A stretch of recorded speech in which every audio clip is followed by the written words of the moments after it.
जिंदगी वही है जो हम आज जी रहे हैं. कल जो जिएंगे वो तो उम्मीद होगी. हॅलो वॉरियर्स आणि सर्व भावी अधिकारी. वॉरियर ऑफिसर या तुमच्या लाडक्या एज्युकेशनल चॅनलवर मी सुप्रिया तुम्हा सर्वांचं मनपूर्वक स्वागत करते. पुन्हा एकदा लॉकडाऊन लागू होणार आहे. म्हणजे यापूर्वी जी काही घोषणा केली होती ती फक्त एक संचारबंदीबाबत किंवा कडक निर्बंधाबाबत होती. पण मात्र आत्ता आजपासून राज्यामध्ये पुन्हा एकदा लॉकडाऊन सुरू होणार आहे. मग त्यामुळे याचा कुठे ना कुठेतरी परिणाम आपल्या एक्झामवरती होणारच आहे. ठीक आहे. तर याबाबत आज आपण डिस्कस करणार आहोत. काही जणांना असं वाटेल की लॉकडाऊन तर फक्त 1 मे पर्यंतच असणार आहे आणि मग तुम्ही असं कसं काय म्हणता की याचा परीक्षेवरती वगैरे परिणाम होईल. तर त्या पाठीमागचे रिझन जे आहे ते पण तुम्ही समजून घ्या. त्याच्या पाठीमागचं जे रिझन आहे ते हे आहे की जरी आपल्याला सांगितलं असेल की 1 मे पर्यंत लॉकडाऊन आहे, तरीसुद्धा मी कोणतीही अधिकृत घोषणा करत नाहीये. हा मुद्दा पहिल्यांदा लक्षात घ्या.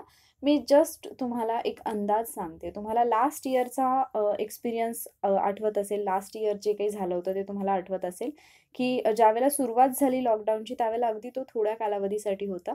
पण त्यानंतर रुग्णसंख्या आटोक्यात न आल्यामुळे पुन्हा तो लॉकडाऊन जो आहे तो एक्सटेंड करावा लागला. जरी आपल्याला असं वाटत असेल, की लास्ट इयरपेक्षा यावेळची सिच्युएशन किंवा यावेळचे जे निर्बंध आहेत ते तितकेसे कडक नाहीयेत, असं जरी आपल्याला वाटत असलं, तरीसुद्धा जर सिच्युएशन आपण पाहिली, आत्ताची परिस्थिती पाहिली, तर ती नक्कीच अतिशय भयानक, भयावह आहे. कारण म्हणजे अगदी आम्ही जिथे राहतो, तर आम्ही आजूबाजूला जे काही पाहतोय, त्याच्यानंतर खरंच एक अंदाज येतोय, की एवढी वाईट सिच्युएशन आहे, की आय डोंट थिंक की गव्हर्नमेंट फक्त इतक्या दिवसांसाठी म्हणजे 8 दिवसांसाठी लॉकडाऊन करेल आणि त्यानंतर सगळं काही परत पहिल्यासारखं सुरू होईल. अशी आत्ता तरी कुठलीच शक्यता दिसत नाहीये. ठीक आहे. तर इथे आणखी एक मुद्दा लक्षात घ्या, की कुठल्याही निगेटिव्ह गोष्टींबद्दल मला तुम्हाला सांगायचं नाहीये किंवा तुम्हाला अजिबात डिमोटिव्हेट मला करायचं नाहीये. पण त्याचबरोबर जेव्हा आपण काहीतरी करायचं हे करत असतो म्हणजे एखाद्या गोष्टीचा प्लॅन करत असतो, तेव्हा आपल्याला काही वास्तवाशी रिलेटेड किंवा प्रॅक्टिकली विचार करणं सुद्धा गरजेचं असतं. ठीक आहे. मग आता हा व्हिडिओ घेऊन येण्यापाठीमागचं रिझन काय होतं? राज्यसेवेची जी परीक्षा झाली त्याच्या अनुभवावरून तुम्ही काय शिकलात? किंवा काय शिकाल? हा एक प्रश्न मला तुम्हाला विचारायचा आहे. ज्यावेळेला राज्यसेवेची परीक्षा पोस्टपोन होत होती म्हणजे ती पुन्हा-पुन्हा पोस्टपोन झाली आणि फायनली एक टाईम असा आला ज्यावेळेला राज्यसेवेची परीक्षा पुढे ढकलली गेली. त्यावेळेला सगळ्या स्टुडंट्सनी मिळून सरकारवरती दबाव आणला म्हणूयात आपण एक प्रकारे, की परीक्षा काहीही झाली तरी घ्याच म्हणून. मग तो जो कालावधी होता काही दिवसांचा, एक्झाम पोस्टपोन होण्याच्या आधीचा जो काही कालावधी होता, त्या दिवसांमध्ये ज्या स्टुडंटनी प्रामाणिकपणे अभ्यास केला, त्याच विद्यार्थ्यांना राज्यसेवेच्या पेपरमध्ये फायदा झालेला आहे. बरेच विद्यार्थी पेपर झाल्यानंतर कंप्लेंट करत होते, की पेपर असाच होता, आयोगाने असेच प्रश्न विचारले, तसेच प्रश्न विचारले. पण त्याचबरोबर एक गट असा होता विद्यार्थ्यांचा, जे इझिली म्हणत होते, की हा पेपर सोपा होता. ठीक आहे. म्हणजे इथे मी माझं कुठलंच मत नाही सांगत आहे, सोपा होता, अवघड होता, काय होतं. पण मी तुम्हाला एक विद्यार्थ्यांचं मत सांगते, कारण वेगवेगळ्या ठिकाणी जे काही सर्व्हे करण्यात आले, जे काही पोल घेण्यात आले, त्याच्यावरून एक आपल्याला दिसून येत होतं, की काही विद्यार्थ्यांचं म्हणणं होतं, की तो जो पेपर होता तो ईझी होता. काही जणांचं म्हणणं होतं, की तो फार डिफिकल्ट होता. तर ज्यांनी एवढा म्हणजे आपल्याला जेव्हा पण एखाद्या गोष्टीची डेडलाईन माहीत असते ना, तेव्हा आपण आपल्या पूर्ण क्षमतेने काम करण्याचा प्रयत्न करतो. पण जेव्हा आपल्याला ती डेडलाईन माहीत नसते, म्हणजे अगदी स्वतःचंच उदाहरण घ्या, जे मागच्या 2-3 व्हिडिओमध्ये मी बोलले पण असेल, की ज्यावेळेला तुम्हाला माहिती होतं, की कन्फर्म माझी एक्झाम 11 एप्रिलला होणार आहे, त्यावेळेला तुम्ही ज्या पद्धतीने अभ्यास करत होता, तेवढ्या क्षमतेने तुम्ही आता अभ्यास करत नाही आहात. हे तुम्ही मान्य कराल स्वतः पण, बरोबर? म्हणजे जेव्हा आपल्याला माहीत असते, की ठराविक एका दिवशी माझी एक्झाम होणार आहे, तर त्यावेळेला आपण त्याच दिवसाच्या दृष्टीने आपली पूर्ण तयारी करत असतो. आपले 100% आपण देत असतो. राज्यसेवेच्या बाबतीत ज्या विद्यार्थ्यांना असं वाटत होतं, की एक्झाम होईल किंवा ज्यांना असं वाटत होतं, की एक्झाम कधीही झाली तरी चालेल, पण मला माझा अभ्यास जो आहे तो व्यवस्थित ठेवायचा आहे, कारण मला चांगला स्कोर घ्यायचा आहे, मला काहीही झालं तरी पास व्हायचं आहे, असं ज्यांच्या डोक्यामध्ये होतं, त्यांनी त्यांच्या अभ्यासामध्ये गॅप पडू दिला नाही आणि अर्थात त्याचा खूप जास्त चांगला फायदा त्या विद्यार्थ्यांना झालेला आहे. त्यामुळे कंबाईनच्या बाबतीत सुद्धा जर तुम्ही थांबलात, तर नुकसान हे तुमचंच आहे, हे तुम्हाला कळायला पाहिजे. ठीक आहे. पण त्याचबरोबर वास्तव जे आहे किंवा जी आत्ताची काही परिस्थिती आहे ती नाकारून सुद्धा चालणार नाहीये आपल्याला. कारण जे काही सध्या आजूबाजूला घडत आहे, हे सगळं कंट्रोल येण्यासाठी 8 डेज पुरेसे आहेत असं मला तरी वाटत नाही. म्हणजे 8 दिवसांच्या लॉकडाऊननी हे सगळं म्हणजे अचानक रुग्णसंख्या कमी होईल वगैरे या सगळ्या गोष्टी पॉसिबल नसतात. कारण जरी लॉकडाऊन लागू झालं, तरी सुद्धा लोकांना हे नियम पाळण्यासाठी किंवा या नियमांची सवय होण्यासाठीच 8 दिवसांपेक्षा जास्त कालावधी लागतो. लोक ऐकायला तयार नसतात. लोक बाहेर फिरत असतात आणि कुठेतरी त्याच्यामुळे हा जो संसर्ग आहे तो वाढतच जात असतो. त्यामुळे 8 दिवसांनंतरही राज्य सरकारला याबाबत नक्कीच विचार करावा लागेल. म्हणजे अर्थात जर तज्ञ लोकांचा जर तुम्ही विचार पाहिलात, तर तुम्हाला हेच म्हणजे जर तुम्ही न्यूज पाहत असाल, तर तुमच्या या गोष्टी लक्षात आल्या असतील.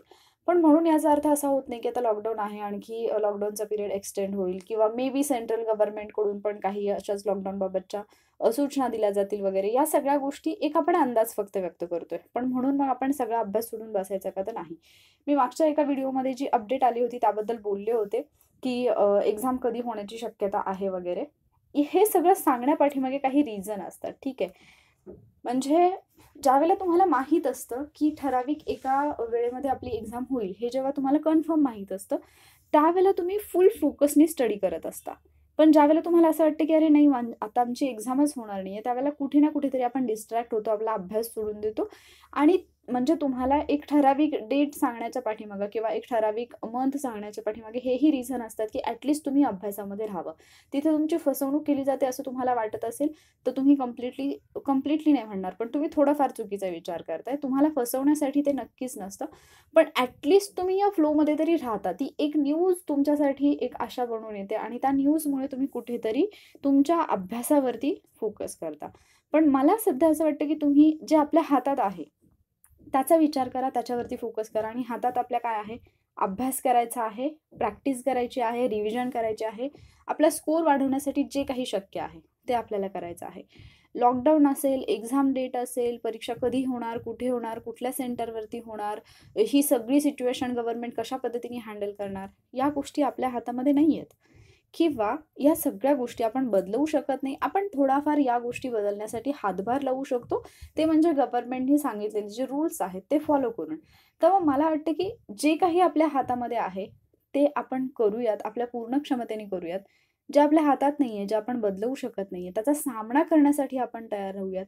म्हणजे देव न करो, पण जर समजा पुढे म्हणजे जे काही आपण अंदाजित म्हणत होतो, की त्या दिवसांमध्ये एक्झामच्या बाबतीत काही अपडेट नाही आली, तर खचून न जाता आपल्याला परत पूर्ण क्षमतेने अभ्यास करायचा आहे. आणि म्हणूनच मी तुम्हाला सांगितलेलं आहे, की 1 वर्षापेक्षा जास्त कालावधी होऊन गेला. तुम्ही प्रीचा अभ्यास करत आहात. मग आता तुम्ही प्री प्लस मेन्सचा अभ्यास करायला हवा.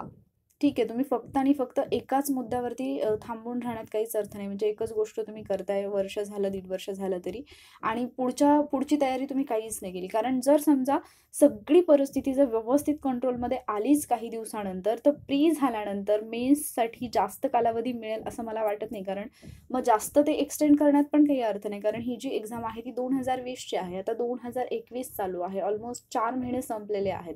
आणि मग त्यानंतर पुढे अजून मग म्हणजे 20चीच जर परीक्षा एवढी लांबणीवर जात असेल, तर पुढे काय होणार? या सगळ्या गोष्टींमुळे कदाचित आपल्याला प्रीनंतर पुरेसा वेळ मिळणार नाही मेन्ससाठी, जेवढा की मिळायला हवा.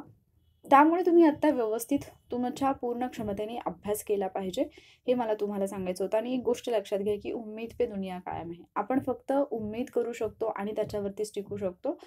पण जर आपण अगदीच निगेटिव्ह म्हटलं होणारच नाही, म्हणजे जर मी तुम्हाला असं उगीचच सांगायचं म्हटलं, की "अरे नाही, काय होत वगैरे नाहीये." याच्यातून मला काय मिळणार आहे? किंवा मी तुम्हाला म्हणते, की हां, होईल एक्झाम आणि त्याच्यामुळे जर तुमच्यापैकी काही जण अभ्यास करत असतील, तर ते चांगलंच आहे, ठीक आहे. कधी ना कधीतरी एक्झाम होणार आहे हे तर सगळ्यांनाच माहिती आहे. असं तर नाहीये, की अजिबात होणारच नाहीये. होणार आहे. पण ती नक्की कधी होणार आहे याच्याबद्दल फक्त आपण एक अंदाज व्यक्त करू शकतो. पण मला असं वाटतं, की अंदाज व्यक्त करण्यात किंवा अभ्यास सोडून इतर गोष्टी म्हणजे जसं की कधी होईल, मग कशी होईल, मग आमच्याकडे पेशंट आहेत, इकडे असं आहे, तसं आहे, हे सगळं करत बसण्यापेक्षा किंवा मग ठराविक एका डिपार्टमेंटची एक्झाम होते आणि आमचीच का होत नाही. या सगळ्या डिस्कशनमध्ये पडण्यापेक्षा आपण एक आशा ठेवूयात, की एक्झाम होईल आपली, लवकर होईल आणि सगळ्या गोष्टी लवकर कंट्रोलमध्ये येतील. ही परिस्थिती लवकर सुधारेल.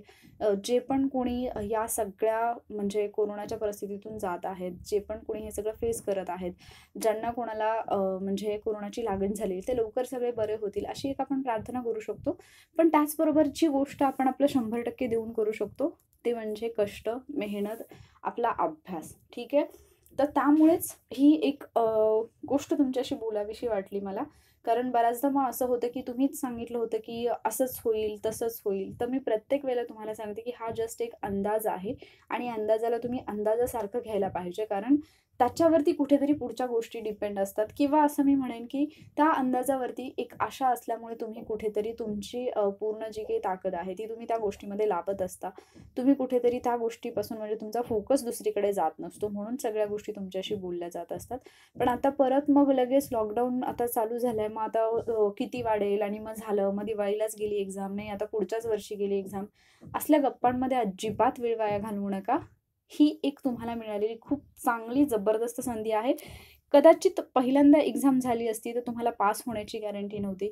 दुसऱ्यांदा एक्झाम झाली असती तर कुठेतरी तुम्हाला असं वाटलं असेल की चला आपण काठावरती म्हणजे कट ऑफच्या जवळपासचे मार्क्स आपण मिळवू शकू.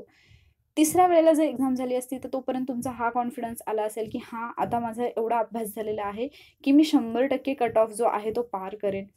चौथ्या वेळेला एक्झाम झाली तर तुम्हाला असं वाटलं असेल की अरे मी कट ऑफपेक्षा खूप जास्त चांगले मार्क्स मिळवू शकेन आणि त्यामुळे आता मी बिनधास्तपणे एक्झाम झाली की लगेच मेन्सच्या अभ्यासाला लागेन, हा तुमच्यामध्ये कॉन्फिडन्स आला असेल. मला असं वाटतं की आता या वेळेला एक्झाम पुढे गेलेली आहे ना, तर आत्ता तुमचा कॉन्फिडन्स हा पाहिजे की किमान मी पहिल्या 10 मध्ये तरी रँक करू शकेन एवढा मला अभ्यास करायचा आहे. ठीक आहे. म्हणजे प्रीसाठी नाही, मेन्स आणि जी काही फायनल सिलेक्शन प्रोसिजर असेल त्याच्याबद्दल मी बोलते. कारण तुम्ही आता प्री आणि मेन्सचा दोन्हीचा अभ्यास जो आहे तो एकत्रपणे करायला सुरुवात केली असेल. ठीक आहे. तर आज या व्हिडिओमधून हेच तुमच्याशी बोलायचं होतं. कारण उगीचच तुम्हाला अंधारात ठेवण्यात काहीच अर्थ नाहीये. म्हणून या सगळ्या गोष्टी मी तुमच्यासोबत डिस्कस केल्या. आय होप याच्यातून तुम्हाला काहीतरी समजलं असेल की आपल्यासाठी इम्पॉर्टंट काय आहे आणि आपण कशावरती फोकस करायला पाहिजे. जर तुम्हाला हा व्हिडिओ आवडला असेल तर लाईक नक्की करा. Thank you.